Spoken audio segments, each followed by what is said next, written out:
ကိုတည်ငြိမ်နေတဲ့ရှည်ပြင်းဆိုတာကင်းလေးတစ်လုံးကြရုံနဲ့လိုင်းကရက်လေးတွေထတတ်ပါတယ်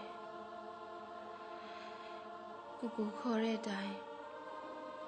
ညီလေးလို့ခေါ်တဲ့လူတစ်ယောက်ကြောင့်ညီလေးရှင်တွေခုန်ခဲ့တယ်ညီလေးရဲ့နှလုံးသားတွေပြန်ပြီးရှင်သန်ခဲ့တယ်